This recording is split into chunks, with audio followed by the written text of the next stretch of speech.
and they will begin sharing their story. Our Lord and our God, once again, we thank you for the opportunity to hear the life stories of all of the people who have shared over the last 8 weeks. And today, Lord God, we're here to hear the Hawk's life story. And so, Lord God, we pray right now that you would bless all of us as we listen, and that you would bless them as they share. So, Lord God, we just ask that you will just invade this place with your Holy Spirit now, that something will be said and something will be heard that will help all of us become better Christians and better people as we live out our lives. So, Lord, we thank you for the Hawks, and we thank you for their life example and all that they will share with us on today. It is in Jesus' name we do pray. Amen. Amen. Switch it on. Yes. It is now.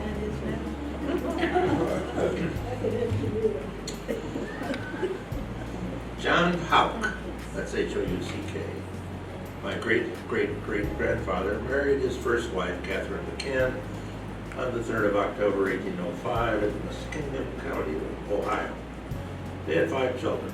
The youngest of whom was James Madison Hawk, H-A-W-K. I don't know why they changed the name. James married Priscilla Burris on the 14th of June, 1835, in West Alexander, Donegal Township, Washington County, Pennsylvania. That's in the southwest corner. They had 9 children, the 6th of whom, Lewis Stewart Hawk, was born on the 28th of February, 1845, near Zanesville, Ohio, which is in Muskingum County. At some point, the family moved west to Iowa. After serving in the Civil War, Lewis married a girl from Indiana, Mary Ann Van Horn, on the 8th of November, 1867. Their 3rd child, John William Hawk, was born on the 4th of December, 1872, eventually working in Des Moines, Iowa, at the Central National Bank and Trust Company. He married Maggie Long on the 20th of June, 1894, and nearly 8 years later, on the 8th of February, 1902, my father, Leland Stewart Hawk, became their first and only child. Tragically, Maggie died before Leland's 3rd birthday. About a year later, John married Medora Wilson, and their only child, Mary Elizabeth, was born some 3 years later. Interestingly, only after Mary became an adult, she learned that Leland was her half-sibling. Leland graduated from college in 1923, BS in Mechanical Engineering from Iowa State College of Agriculture and Mechanic Arts. He moved to Chicago, Illinois, and was employed for a time by the Illinois Bell Telephone Company. In 1928, Leland joined the First National Bank of Chicago, where he was an appraiser at the Real Estate Loan Department. Gertrude Louise Seidel was born in Chicago, Illinois on the 17th of June, 1909, some 7 years after her older sister, Margaret Helen Seidel. Their parents, Paul Seidel and Helene Kuby, had come from Germany. Paul was a lithographer from Leipzig, and Helene was from Berlin. Gertrude also worked at the same bank as Leland, where they met, and they were married on the 7th of July, 1936 in Crown Point, county seat of Lake County, Indiana. I was born on June 27, 1939 in Oak Park, Illinois, the only child of my parents, Leland and Gertrude Hawk. Soon after my birth, in the way over here, my parents purchased a house in Park Ridge, Illinois, a near northwestern suburb of Chicago, and, as much later I would discover, also the home of Harrison Ford, Karen Black, who originally was named Ziegler, and Hillary Rodham Clinton, who lived in that obscurity a mere 2 blocks from us. Park Ridge adjoins Edison Park, one of the 77 community areas of Chicago, where my mother's sister Margaret lived with her second husband, Bill Bach.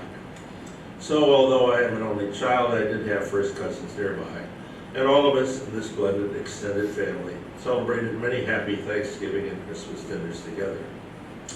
I had only one living grandparent when I was born, my father's father, John William Hawk, a widower who still lived in Des Moines. I have almost no recollection of him because he died several months after I turned 2 years old. My father's half-sister, Mary Elizabeth, who coincidentally had been born one day before my mother's birthday, lived on a prune ranch in Napa, California, with her husband, David Wheatley, and they had no children. Park Ridge is located 15 miles northwest of downtown Chicago, on what was the Northwest Division of the Chicago and Northwestern Railroad, which my father used daily to commute to the Chicago Loop for work at the First National Bank of Chicago. In those days, the commuter trains were pulled by 462 Pacific-class steam locomotives, having terrifying driver wheels some 6 feet in diameter. And so began my lifelong fascination with trains. This extended to the nightly 400 Streamliner Express passenger train from Minneapolis, so named because its E3A diesel locomotive pairs and streamlined cars in yellow livery accomplished the 400 miles from Chicago in an impressive 400 minutes. Whenever possible, I would get my parents to take me to the station to see it flash by. Unfortunately, when I was just 2 years old, my enthusiasm resulted in a fall from our rear porch that broke my right collarbone. Better railings and handrails soon were added to that structure. Growing up in Park Ridge, I attended Eugene Field Elementary School from kindergarten through 6th grade. At that time, my mother did not drive, so this was about a 6-block walk, roughly 3/4 of a mile, which became somewhat easier as I mastered roller skates and bicycle riding. Earlier, when I was about 4 years old, I managed to walk unsupervised uptown, the Chicago Loop was downtown, to the community park in the center of Park Ridge, where they had really good playground swings. It should be noted that this required safely crossing 3 busy roads, Toohey Avenue, Prospect Avenue, and Northwest Highway, at the huge 6-way intersection at the center of town. And, as permitted by the traffic signals, recrossing them on the way home.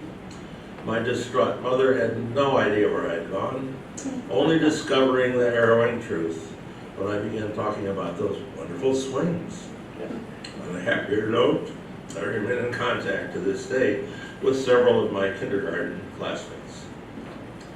I spent much time in my dad's basement workshop, learning to use hand and power tools and conducting various experiments involving electricity. One notable experiment using a carbon electrode spark gap allowed me to dissociate water, such that I was able to burn the resulting newly freed hydrogen gas and carbon monoxide.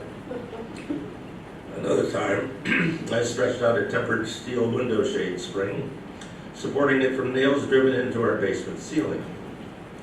Then I plugged it into a 15 ampere limited 120 volt circuit, whereupon it glowed cherry red and lost all of its temper, becoming completely ductile, except for the ends not subjected to that current.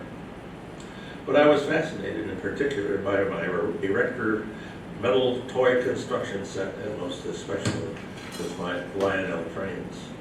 They were truly marvelous toys. They can be used in ways limited only by one's imagination, and only just recently I handed them off to my grandson. 7th and 8th grade required a school bus ride across town to Abraham Lincoln Junior High School, where I was able to meet classmates from all of Park Ridge, and I remain in contact to this day with several of those classmates as well.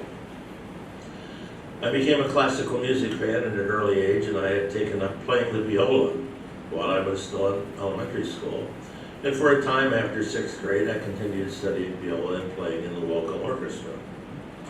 But by the completion of junior high school, my interests began to tilt heavily toward math and science over English and social studies, and my musical career fell by the wayside. But my enthusiasm for classical music remains unabated. And as for those beautiful, marvelous E3A diesel locomotives, they were built in nearby LaGrange, Illinois by the Electromotive Corporation. And one time my father arranged a tour of their manufacturing facility. Beyond heaven for an early teen train nut, rail fan, that is. Each summer, Dad and Mom and I traveled extensively around the United States, usually driving to the southwestern states, but eventually driving to all 48 states before the 1959 edition of Alaska and Hawaii. In 1952, I convinced my parents to visit the eastern United States. In a mere 3 weeks, we visited Indianapolis, Columbus, Ohio, Washington, D.C., Baltimore, Dover, Delaware, Philadelphia, Trenton, New Jersey, New York City, Hartford, Connecticut, Providence, Rhode Island, and Boston, Massachusetts. Finding that we were ahead of schedule, we continued through Concord in New Hampshire to Augusta, Maine, returning by way of Montpelier, Vermont, Albany, New York, Brantford, Ontario. That's where Alexander Graham Bell did his thing. And Lansing, Michigan. All this before the interstate highway system. Try repeating that today. And I particularly remember my first look at Monument Valley, Arizona, en route in 1953 from Mexican Head, Utah. A truly awesome sight at the end of a long, straight gravel road. And I'm sure you've seen that picture in advertisements and so forth and so on, but the road was gravel. I attended Maine Township High School East. What's an East then? Which is Maine Township. This required walking uptown to catch a United Motor Coach bus headed northwest toward Des Plaines. That's not Des Plaines, it's Des Plaines, that's the way they do it. Then disembarking at the Potter Road bus stop adjacent to the high school. One advantage of such an arrangement was that these were regularly scheduled buses instead of the single dedicated bus for junior high school. That facilitated my participation in after-school extracurricular activities. Maine Township High School is an incredible place to be, and I jumped in with both feet. Along about this time, I decided that my calling was to be an electrical engineer, so I scrapped biology for mechanical drawing. And I took a number of shop courses, General Industries A, which included print shop, electric shop, wood shop, sheet metal shop, and machine shop. Along with 3 years of science, 4 years of math, 4 years of English, 3 years of Spanish, 1 year of each of American history and civics, and various other courses, I graduated with a 4.0 grade point average. As one of 3 valedictorians in the class of 1957, which numbered about 650 students out of the nearly 4,000 strong student body. From time to time during my high school years, I would walk about a mile into Edison Park to board the CTA bus to the Howard Street L terminal, transfer to the elevated subway train, and ride south to 59th Street, all for 25 cents. And then walk the remaining half mile to the Museum of Science and Industry. Open every day except Christmas, with then free admission, and to this day one of my favorite places, which I credit with nurturing my interest in technology. Getting home required another 25 cents to return via the L subway and Edison Park bus. On balance, Park Ridge was a wonderful place to live and grow up. In 1957, after high school, I enrolled at Iowa State College of Agriculture and Mechanic Arts in Ames, Iowa, where I roomed initially with Steve Wyatt, a good friend from Park Ridge. That October, I recall getting up very early one morning and joining hundreds of fellow students standing in the ROTC parade field to observe Sputnik 1, the first artificial Earth satellite. Although I maintained a really good grade point during my first 2 quarters, that continued to erode during the remainder of my 4 years there. Since I had to take swimming in the spring quarter of my freshman year, I decided to get a flat top haircut, a hairstyle I maintained for the ensuing 65 years.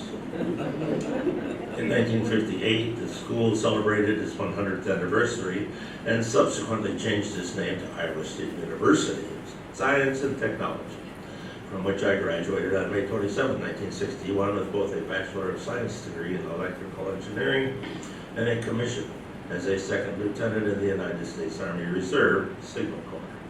The latter designation due to having taken my 2 years of advanced ROTC beyond the required 2-year course. All in all, those 4 years at Iowa State passed by much too quickly, that experience remains a highlight of my life. Okay, my parents were both college-educated people. My dad, Don Shearbaum, was born and raised in Schenectady, New York, and he was educated at Iowa State College, a land-grant college, which was one of the very few places that had a degree in forestry. My mom, Ruth Lockrow, was born and raised in Schenectady area also. She graduated from St. Lawrence College in Canton, New York. Interestingly, one of her college colleagues was Isidore Dembski, a young man from Amsterdam, New York, who later became known to the world as Kirk Douglas.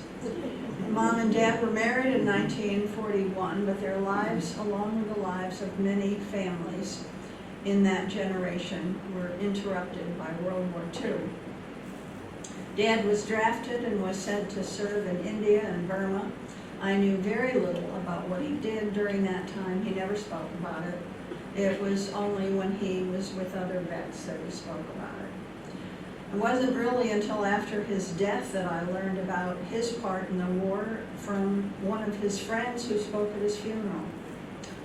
Nevertheless, his war experience allowed him to see some of the less developed parts of the world, and only now do I appreciate more fully that he and Mother both spoke of acceptance, tolerance, and the need to try to understand different people. I was born in 1943. At the time of my birth, I had 2 sets of living grandparents and 2 living great-grandparents, and I believe that is rather unusual circumstance for that time. Mom and I went to live with my maternal grandparents during the time of Dad's deployment. And during his return from the war, which was a long trip by boat, he had time to think about where he would like to live.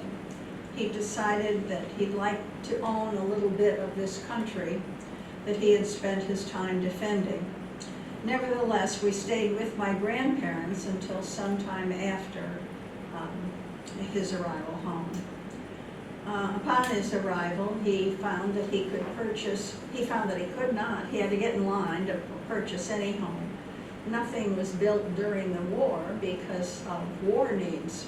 So finally, he was able to possibly buy a house, a small townhouse for about $15,000, or he could spend less money and buy a 45-acre farm, which was why we wound up on a farm, which we owned for 50 years. Dad worked as a game research investigator and later as a research biologist for what is now New York State Department of Environmental Conservation. The area where I lived was historically a Dutch settlement. The history goes way, way back. The Albany-Schenectady area was settled by the Dutch back in the very early 1600s, 1609, I believe. I remember telling my mother that she must have her dates wrong because Plymouth was not even founded until 1620. She told me her dates were correct, that the history is written by the victors, and the Dutch did not win. So the dates are all English dates. Subsequently, Mom got very interested in genealogy and actually traced one branch of our family back to the Netherlands in 1545. As she would tell you, the reason that she was able to trace that family back that far was because the Dutch keep very good records.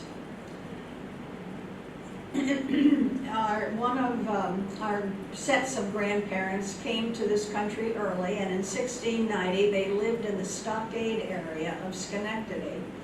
In February of that year, they were scalped by the Indians during the Schenectady Massacre, which was a French and Indian attack during a snowstorm in February.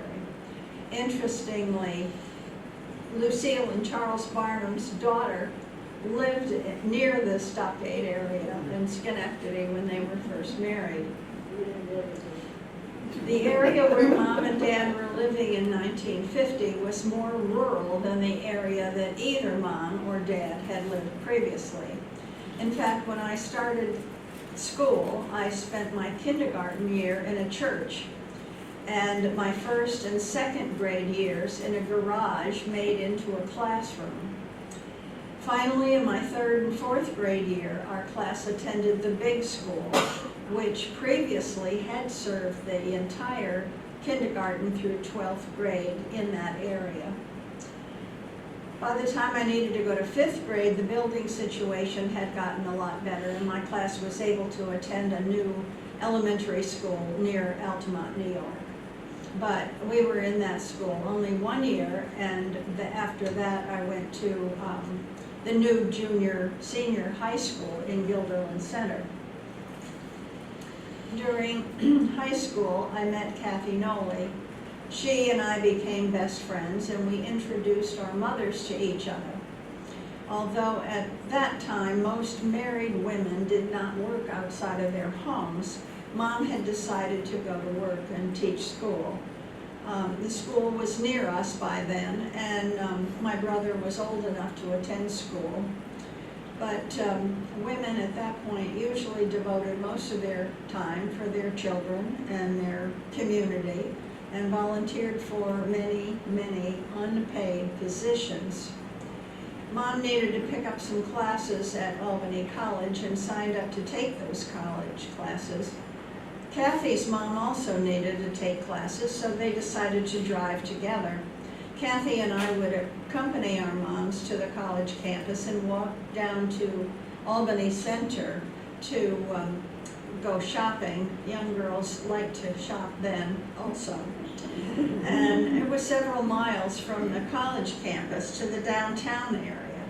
And Albany's cold in the winter, so we would frequently wind up at the museum, just mainly to get warm, and check out some of the displays, and then proceed on down to Albany Center. We would shop for a while, and then when Mom and Mrs. Noley finished their classes, they would pick us up at a prescribed area and take us home. There were no cell phones, no cars owned by teenagers, and no public transportation.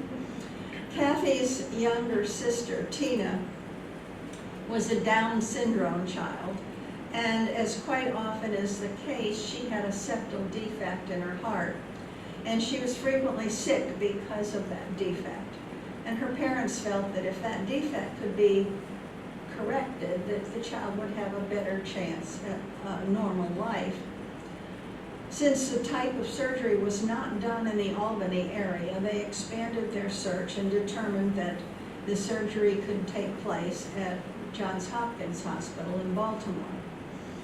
And so they took the child to Baltimore and had the surgery at Hopkins. The surgery was successful, and Tina needed to stay there in the hospital for a period of time for care and observation. And during that time, Kathy stayed at her home alone, and her parents called and invited me to come down with Kathy. And she and I were probably in the 10th grade, 11th grade. In any event, I did accompany Kathy to Baltimore, where we stayed at an old row house near Hopkins Hospital. We visited Tina and her parents, and unbeknownst to me, my mother was very much against my going to Baltimore. But my father talked her into it by saying, if she wants to be a nurse, where better to see that she wanted to do this. I met and was able to talk with many of the student nurses who were assigned to Tina's care, and I was invited to Hampton House, where the student nurses lived. Then as a result of that, the following year, when we needed to start thinking about what school we were going to attend, I applied to and was accepted at Johns Hopkins Hospital School of Nursing. During my time as a student nurse, I found that I liked living in the city, where we were exposed to different offerings. The Baltimore Museum of Art and the Baltimore Symphony offered us cheap tickets, And we were invited to different social events at the Hopkins University. We had different mixers, and the Vietnam War was just beginning, so we sold military guys as well. And I also dated some of the doctors. I had dated a couple of the guys from home, but I came to like the city in this new life of opportunity. I attended Johns Hopkins School of Nursing from the fall of 1961 until the fall of 1964. Ours was a 3-year diploma program, and we staffed the hospital during the evening and night shift. At this time, and for some time after this period, there was much controversy about nursing education. Should it be a 3-year program, or as a diploma, or a 4-year program as a bachelor's degree? Our take on this debate was that there was no practical difference. In as much as we were stuck at school, we were staffing the hospital. We did our summers. We did not get our summers off, or even our major holidays off. And our lectures were given by our doctors, and our examples were our real live patients. Our education was shorter by only 5 days. We missed only 1 week of education during our 3-year program to receive our diploma. If we had been in a degree program, we would have added those 5 days, but it would have required an extra year of schooling.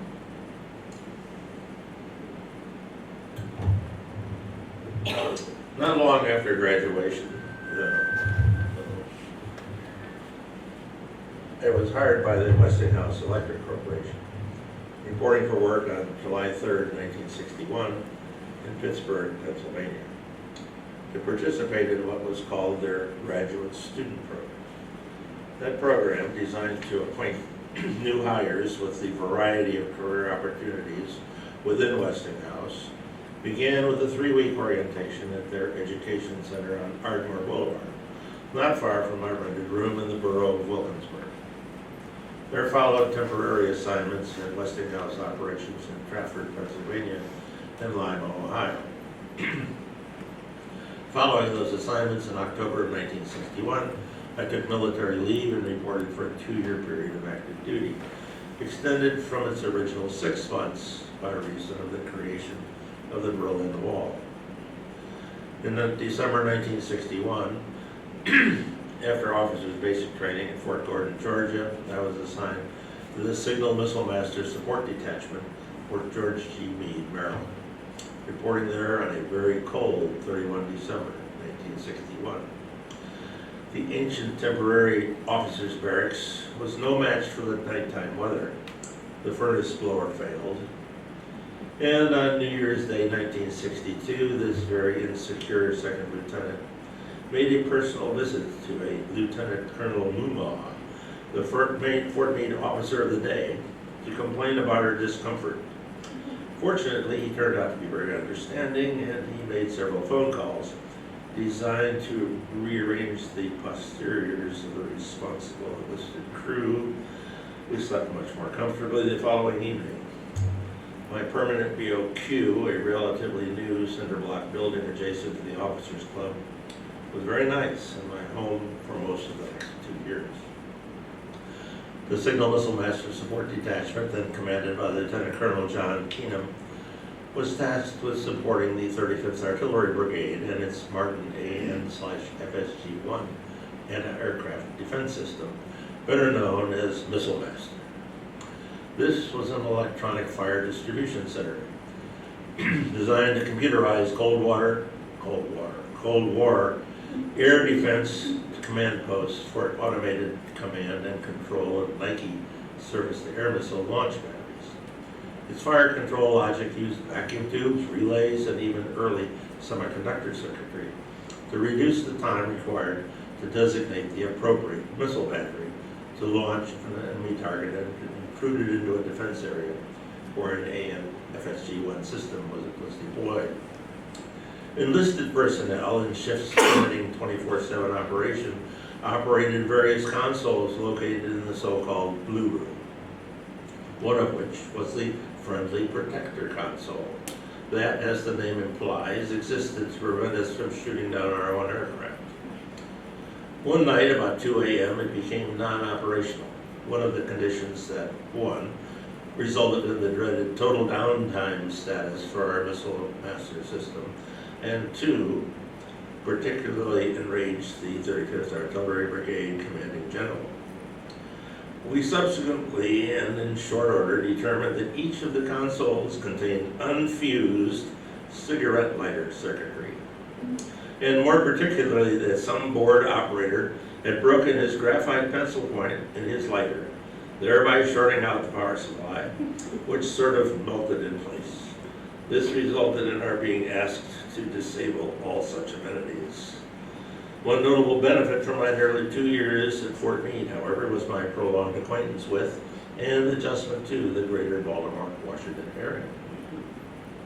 In October 1963, I separated from active duty, and since my job with Westinghouse would remain securely available for at least 90 days, I traveled to Albuquerque, New Mexico, to live there with my then retired parents until the end of the year.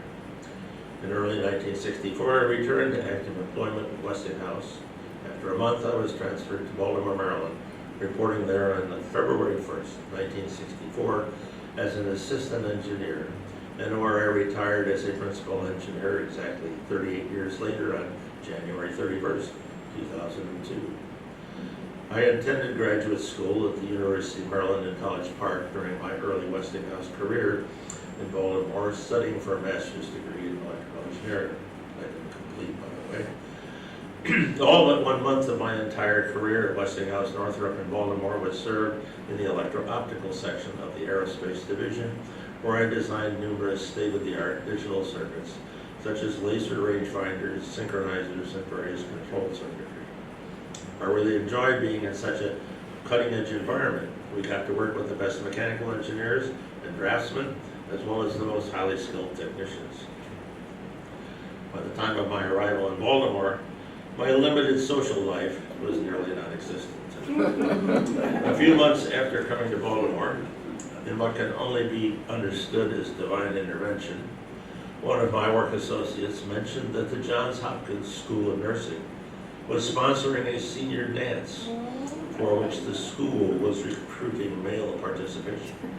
And so, after the obligatory interaction with the class social chairperson to determine who would be my blind date, that resulted in 9 May 1964 becoming the most important day of my life. It was then that I met the love of my life. I'll be sure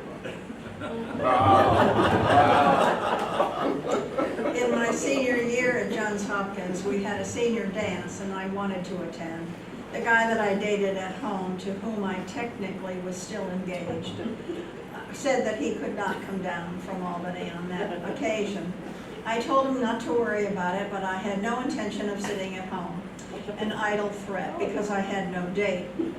However, our class secretary asked whether anyone needed a date, so I ended up being paired with a blind date, a development which upset my girlfriend. She did not feel that I needed to lower myself to take a blind date.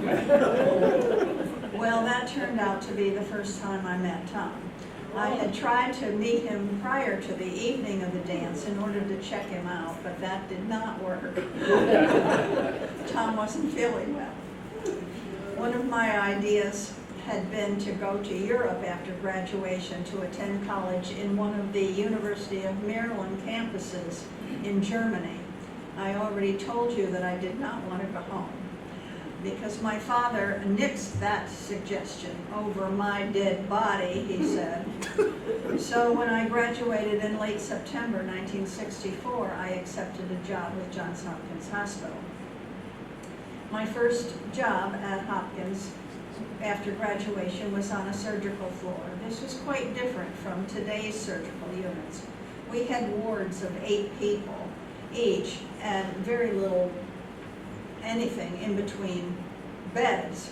But since I had had my training at Hopkins, I was very comfortable with this arrangement and dealing with this setup.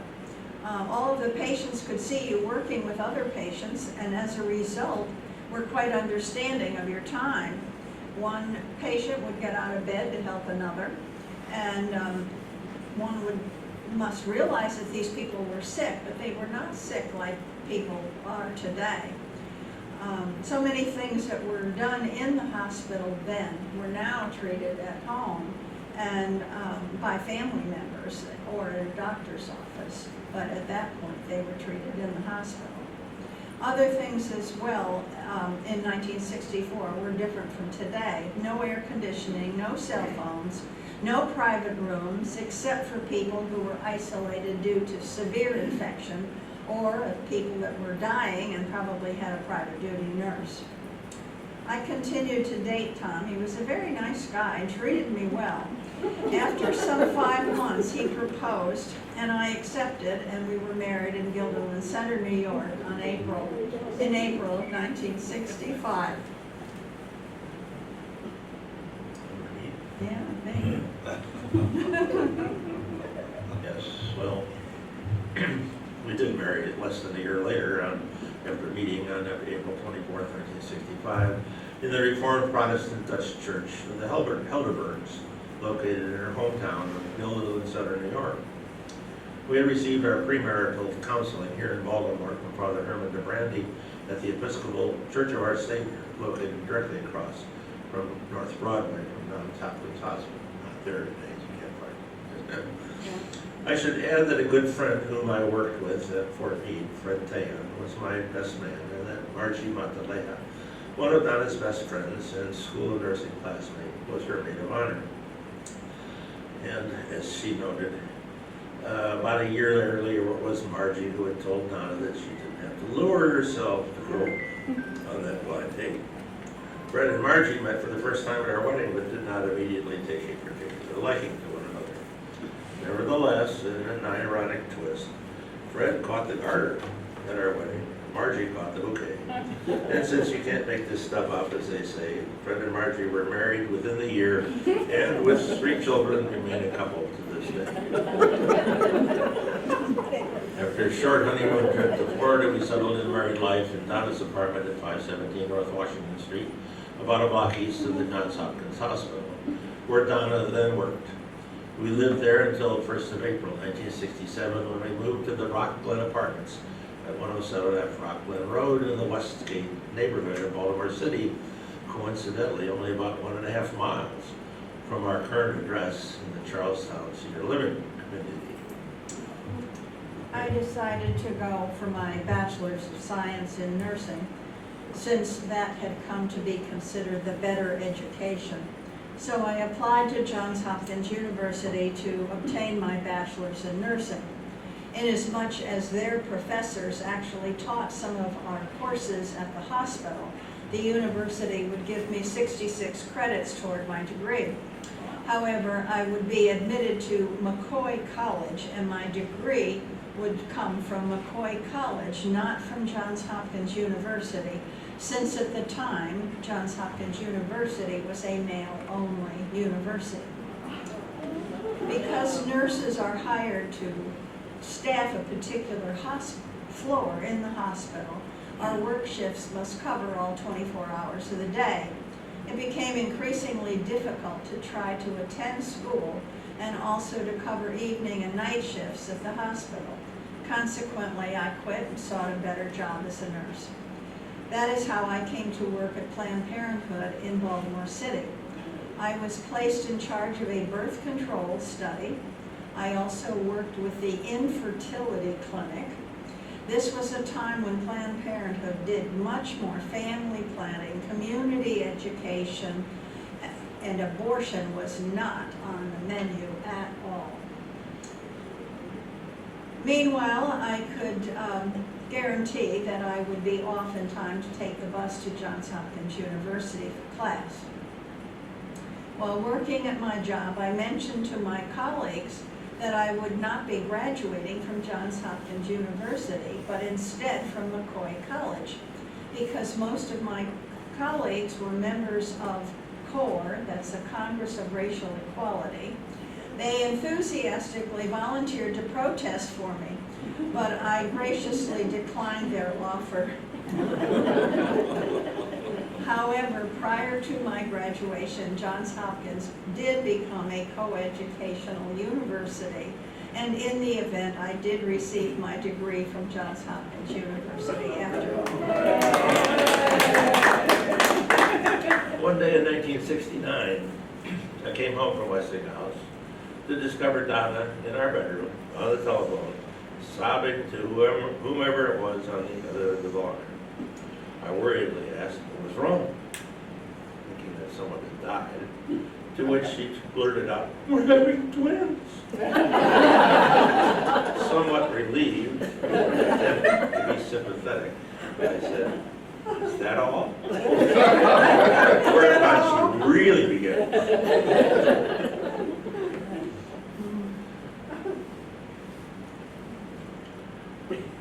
I know, I'm trying to find where I am.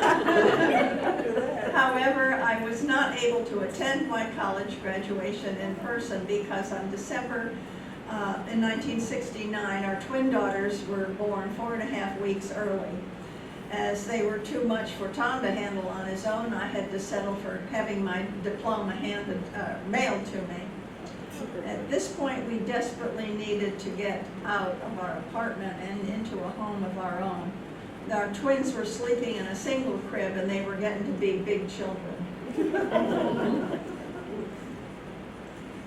With the addition of Axel and Alita, we decided that we were in the market for a real house. So in the fall of 1970, we became just the second family to purchase a lot on Gatsby Green in the Stevens Forest neighborhood of Columbia, Maryland.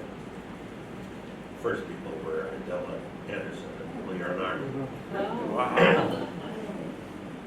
Fortunately, because we preferred a model home different from that planned to be built on Lot 80, a lot which we really liked very much, our early Stevens Forest customership allowed Ryland Homes to swap out the Williamsport model, originally scheduled to be built on Lot 80, with the Gettysburg model that had been planned for Lot 82. We settled on that house in December 1970, moving in early January of 1971. Columbia was new at that time, very, very new. We were only the second house on our street, and I recall one time that Tom and I needed to go somewhere. Lord knows where we had to go, I have no idea. But after having made 50 phone calls in an attempt to get a babysitter, my neighbor called and said that she would be home that evening and that Michael, her 13-year-old son, could come and stay with our 13-month-old girls. And she would be home in the event that he had any trouble with the girls. She would be available. Thankfully, we had met our neighbors, Idella Anderson. Did I say Columbia was new? Everyone here was from someplace else. We were all in the same boat. We initially attended Old Brick, the historic Christ Episcopal Church on Oakland Mills Road. Donna had known the then rector, Father Don Gross, at Johns Hopkins Hospital when he was a student priest. I became involved in church maintenance activities, and Donna was church treasurer at the time. But their youth programs seemed insufficient for the needs of our children, and this eventually led us to Columbia Baptist Fellowship. In 1986, I became treasurer of CBF, serving for some 10 years until Barry Sims took over. My decision to accept that responsibility turned out to be a real blessing, in that I found it necessary to learn something about double entry bookkeeping, a skill that has served me well to this day. In fact, several years after becoming acquainted with double entry, I converted all of our personal financial records to the double entry format, and I never looked back.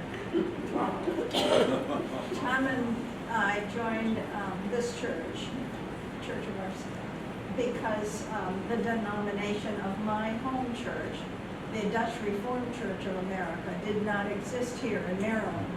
Although it had various locations elsewhere on the East Coast and across the northern part of the United States, notably that the church affiliation was mainly Norman Vincent Peale in New York City and Robert Schuller in Orange County, California. where I served on the church vestry in Old Brick and got to know Walter Caldwell, the senior warden. I was very impressed with this gentleman. Then I met his wife, Albertha Caldwell, who was equally impressive. Both were teachers at the Howard County school system. All of us were interested in meeting other people. As I said, all of us were newly arrived from someplace else, so we all wanted to meet each other. Albertha decided we should have a progressive dinner as part of church activities, and I agreed to help her. We cut the attendance off at 90 people. People were split into 4 smaller groups to go from one house to the other. And then from that house, the first house, they'd be split up into 4 different groups to go to the second house. And this did the same thing for the third and the fourth. It worked very well to introduce us to each other over the 4 hours of shuffling people at each stop. Another feature of our new city was the babysitting co-op. This was a real gem. I served as secretary of the co-op, which served 49 families. Wow. When we would babysit for each other, we would call our hours into a secretary. When we needed a babysitter, we could call the secretary and find out who needed hours. Then we would call that family, and it served to bring many, many families together in the whole area and introduce us to youngsters who were our own children's age and leading us to introduce ourselves to other families. No money was ever exchanged, just hours. And then additionally, Cynthia McDonald and I were asked by the Columbia Medical Plan to start the Twins Club. So we did, and we had it was a wonderful way to share knowledge, clothes, toys, equipments. We definitely needed each other and depended on each other through these organizations. The doctors at Columbia Medical Plan said, we don't know anything about twins and how to deal with them. You deal with them. In 1975, we were blessed to welcome Allison, our third daughter, into our lives. Although her older sisters would have preferred another set of twins so that they each would have a baby to carry around, they made do with just Allison and enthusiastically welcomed her into the family constellation. Our twins had started school. Ashlyn met a new friend, Jenny, and asked if she could bring her home for a visit. Ashlyn, Alita, and Jenny had a good time playing at the top lot. But then Jenny fell off playground equipment and hit her head. She was bleeding. Jenny had such curly hair that I had a hard time seeing how badly she had cut her head. And I had to call her parents, whom I'd never met, and explain what had happened.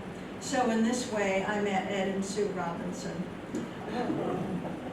Some years later, I had a chance to serve as a nurse at the YMCA camp for children in Downingtown, Pennsylvania.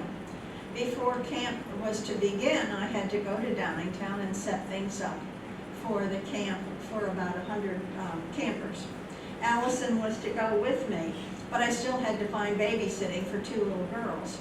Can you believe that Sue Robinson said she'd take not quite 9-year-old twins from 7:30 in the morning to 5 in the afternoon for a week? Later, they also attended Vacation Bible School at CBF, where they were introduced to many wonderful CBF families. A few years later, we switched churches and joined CBF. Sue Robinson and I served together as Girl Scout leaders for a couple of years. And we had a troop of about 20 girls. That was a handful of responsibility. Later, I served as a Girl Scout cookie mother for one of the twins troops, and we were the highest selling troop in Maryland. If I remember correctly, I think the girls wanted to go to King's Dominion, and they made that goal. Our first trip overseas was to Great Britain in 1983. The 5 of us stayed with a military family who, on the State side, were Gatsby Green neighbors across the street. We explored much of England, Wales, and Scotland during our 28 years in the country, 28 28 days. 28 days and unforgettably marvelous vacation. When they were 16, our twins got jobs working as banquet staff at the Turf Valley Country Club. They were frequently working until midnight, so getting them out of bed to attend church was somewhat of a problem. But I would just yell up the stairs, "There's a certain man waiting for you at church." Ken Brooks was their teacher. He was a wonderful teacher, and they were willing to get up and go to see him. I had the privilege of working with Debbie McHuston-Kale and with Resources for Family Growth. Debbie was an insightful counselor. She was able to address many of the community needs. She worked with young mothers with babies as well as with older parents with teenage issues. She encouraged a group of us to embrace each other, to form the couples group. We got to know Julia and Paul Robertson. We met Lucille and Charles Barnum. We had Gail and Jim Spiegel, Doris and Bob Coleman, and many other couples. I brought this article. You can look at it.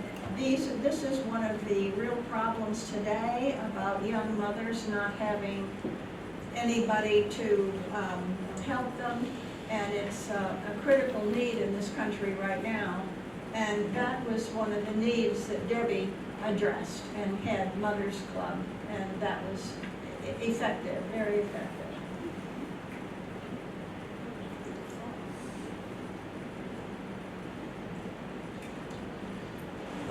Did you finish this?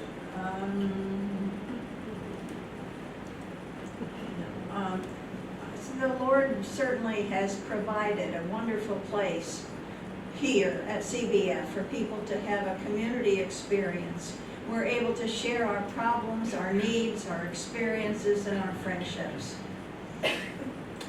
Then in 1986, our family left Columbia to spend 37 days touring Colorado, Arizona, New Mexico, Utah, and Wyoming, and driving over 9,700 miles. Subsequent vacation trips to Alaska in 2003 and Hawaii in 2012 completed my travel to all 50 states and most of their capital cities.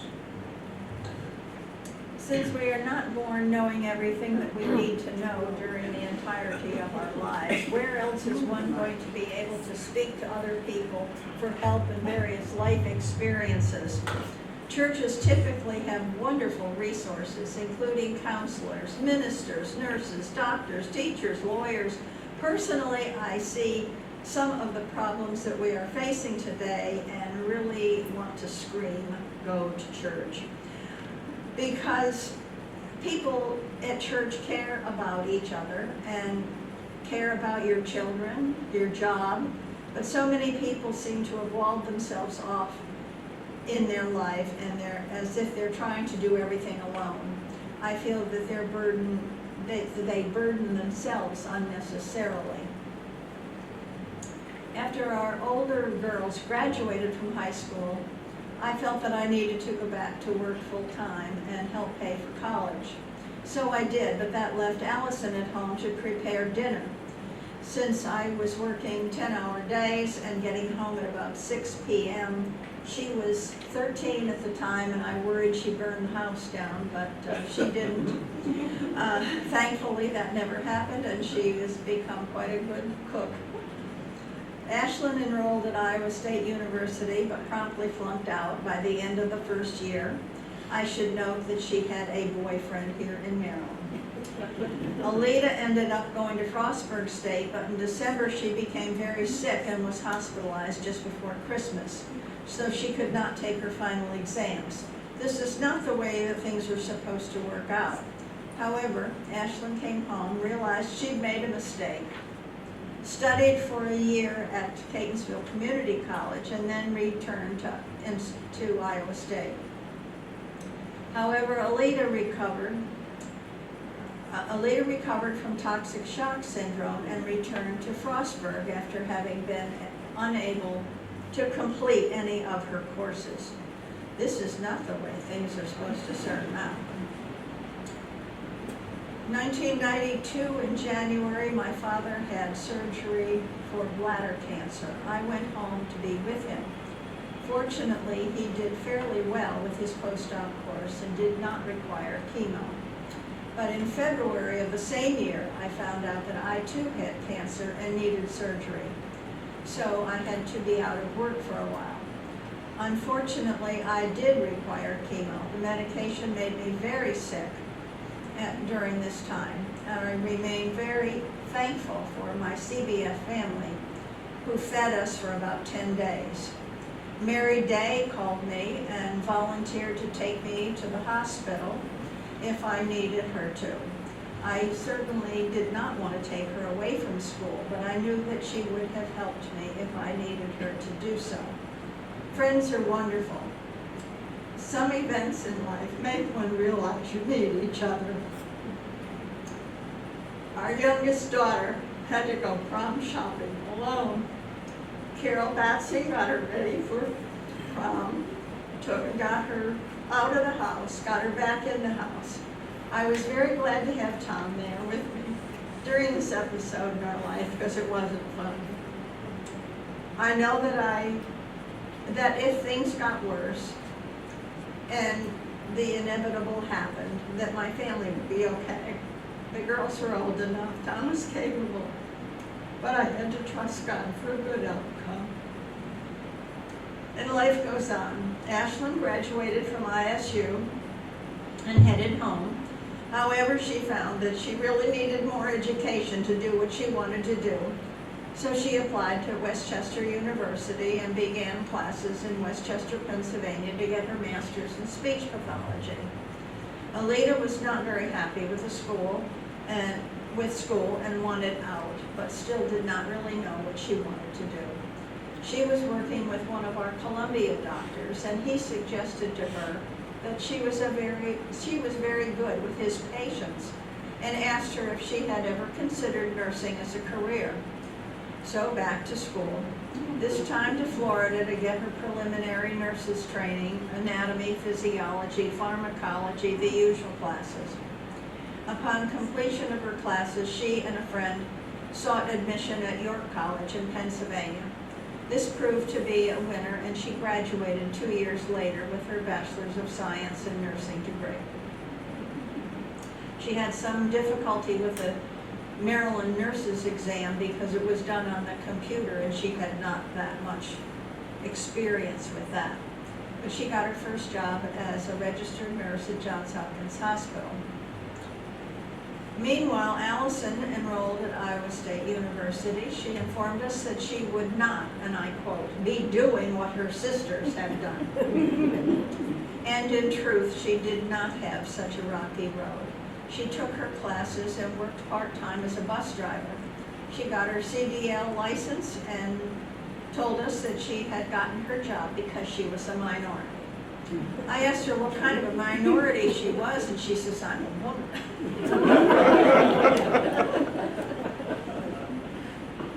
And along the way, she met her future husband, Ramon Pena. Some years are years to remember, and 1998 was such a year. Dad died in March, just prior to his birthday. Ashlyn graduated in May with a master's in speech pathology. Alita bought her first house. Ashlyn got married in October. Then the morning following Ashlyn's wedding, Ramon asked Tom and me if he could ask Allison to get married him after his graduation in June of the next year. Wow, another wedding. You look forward to all these events, but not necessarily have them all happen in 1 year. Allison graduated in December of 1998 with both a bachelor's degree, a Bachelor of Arts in English degree, and a Bachelor of Arts in Psychology degree. And at that point, we knew we were planning another wedding the following year. Allison and Raymond were to be married after he graduated with a Bachelor of Science in Aerospace Engineering. We also put a deck on the house in 1938 also. And bought your first computer. Allison Allison and Raymond were married here at the meeting house. And I note this because it's unusual for any of our children to be married in this meeting house, because the Jewish congregation have some 13 years to plan the bar mitzvahs and bat mitzvahs. Someone here on the Oakland Mills staff called each of the Jewish families regarding their intention to use the meeting house on the Saturdays from June 1st to December 18th. We told Raymond that the wedding would be either June 26th or November 27th. He was not very happy with the June date since he would have no money at all. He had not gotten a paycheck by that time. But he didn't want to wait till November either, so the kids were married June 26th of 1999. Even by then, we knew we were planning yet another wedding, this time for Alita and Hugh, the following spring. 3 daughters, 3 weddings, 3 calendar years, 19 months. Tom retired in 2002. He stated, "We're out of the college business, we're out of the marriage business, it's time to retire." From 1996 to 2015, Donna and I were privileged to take 10 additional trips overseas to Europe and even North Africa, including visits to Austria, Belgium, Egypt, France, Germany, Greece, Hungary, Italy, Libya, Luxembourg, the Netherlands, Russia, and Switzerland. Our 2015 trip included a visit to Hamburg, Germany, to see the Miniatur Wunderland, the world's largest model railway. It's unbelievable how many kilometers of track they have, allowing me to cross off another entry on my bucket list.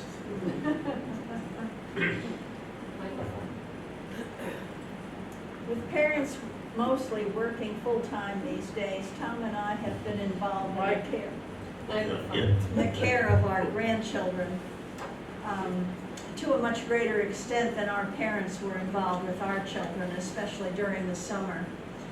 Most summers, our daughters did spend time with my parents in upstate New York, fostering a deep and abiding attachment to their grandparents, which would be non-existent without the quality time spent with them each year from when they were very young. Ashlyn likes doing needlework and gardening and likes to go fishing. Alita likes gardening and quilting. She has made 4 quilts, 1 for each of her 2 children and 2 for her sister's daughters. Allison has enjoyed planning and taking trips, particularly planning to get as much out of the trips as possible. Our 6 grandchildren were born from 2002 to 2007. This year, Hannah will be entering her 4th year of nurses training at York College in Pennsylvania, her mother's alma mater. Grace got married in 22, joined the Air Force. She and her Air Force husband presently are serving in Hawaii. Tyler and Meredith are both attending their 2nd year in college. Tyler is attending college here in Maryland, while Meredith is attending in Kansas. Madeline graduated from high school this past June and will attend college at the University of Pittsburgh. Claire, our youngest grandchild, is very much into sports. She plays lacrosse and basketball and is presently a junior at Eleanor Roosevelt High School and Magnet High School located in Greenbelt. This year, after 52 years at the same address, we moved to the Charlestown Senior Living Community in Catonsville, Maryland, where I continue to pursue photography, carpentry, woodworking, and genealogy. And yes, I continue to be a railman.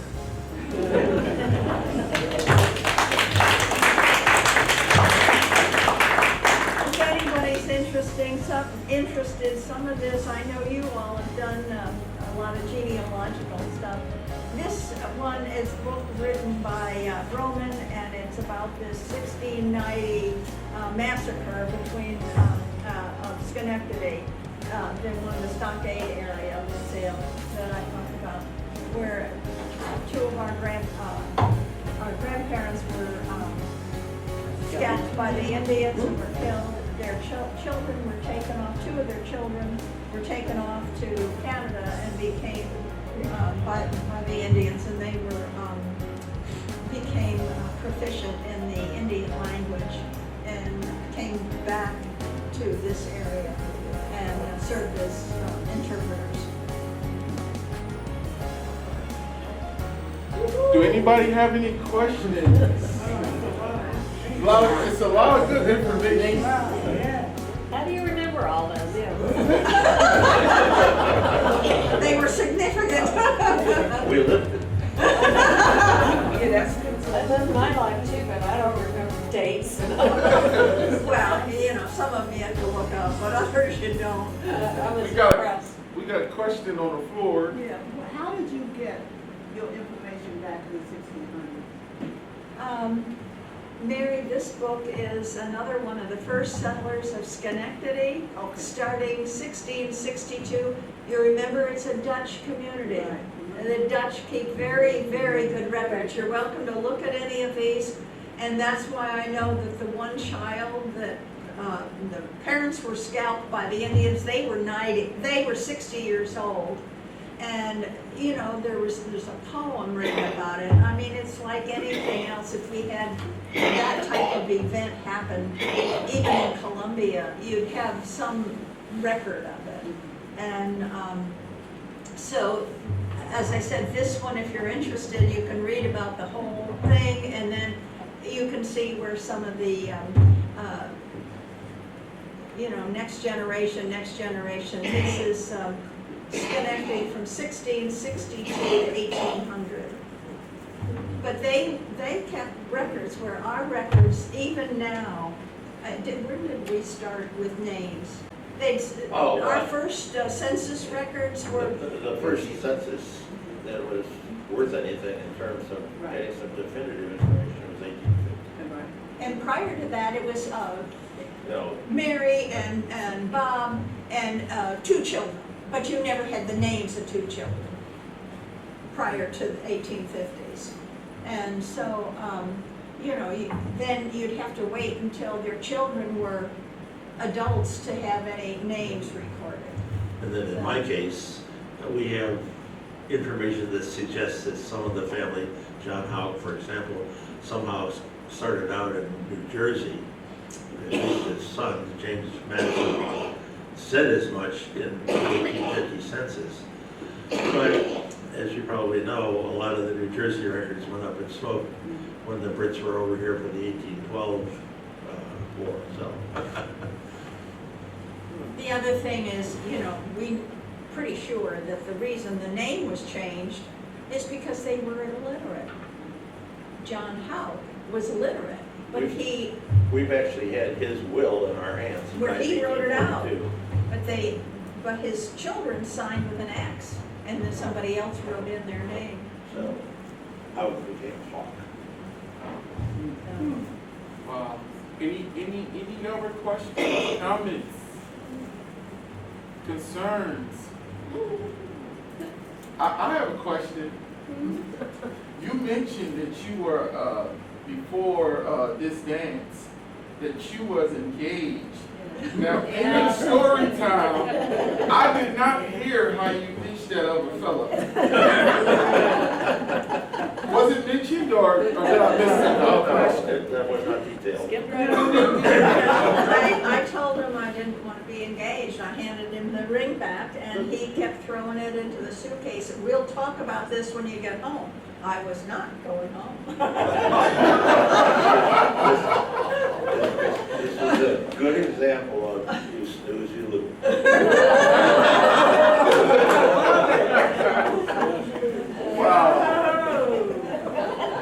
Wow. I had no clue that that was part of the deal, you know, but until much later. Any other questions, comments? Well, thank you so much. Let's give them another big round of applause. Great story time. I mean, as you can see, everybody was sitting on the edge of their seats as you begin to tell a story about how you guys fell in love and you met and your family stuff, and then your travels, just phenomenal. And I really think that y'all, we'll send this to you, and you can send it to your children and your grandchildren. But that document, just go ahead and publish that and put it in the house somewhere as just a Oh yeah, sacred, we're not gonna throw it away. yeah, it's a sacred family trust for sure.